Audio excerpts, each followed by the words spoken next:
Okay, this is how to start the PO15 or similar series of Johnsons. First, you're going to make sure there's gas in the tank. Then you got to open the cap vent. Open the fuel valve down here on the bottom.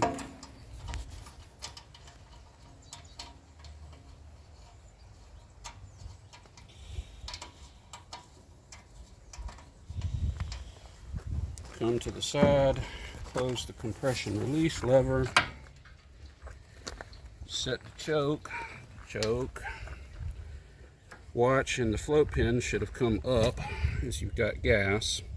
So you hold the float pin down to flood some fuel into it till it comes out to overflow underneath. Okay, that's more than plenty. Make sure the timing lever is set before 6 o'clock, towards 7 or so, otherwise it may kick back to you. And then set the throttle to just slightly open. Now you should be ready to start it.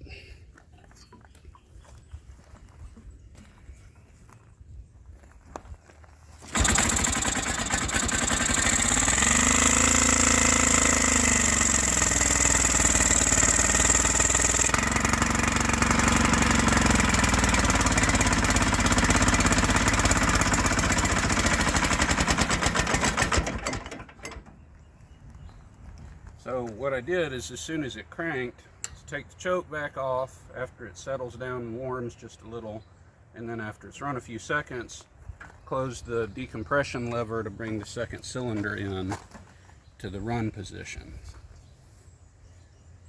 And then you have to manually control both the advance and the throttle.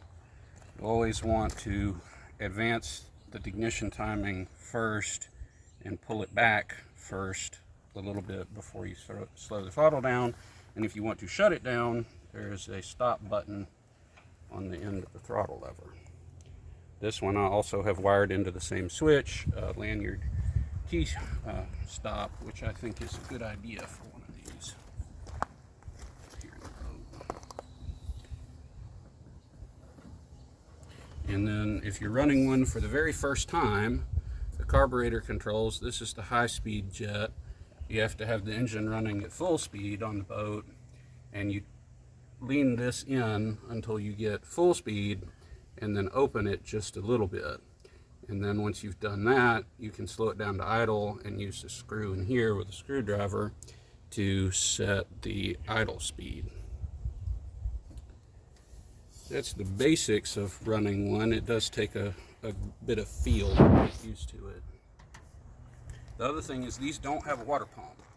They use a system with the prop cooling, so there is no telltale on them whatsoever. And it's okay to run them a few minutes out of the water, but when you first start one in the water, you can't just idle continuously. You need to throttle the engine up a little bit to get water all the way up to the power head and touch the cylinders and make sure it's cooling. That's the basics of it off of the water.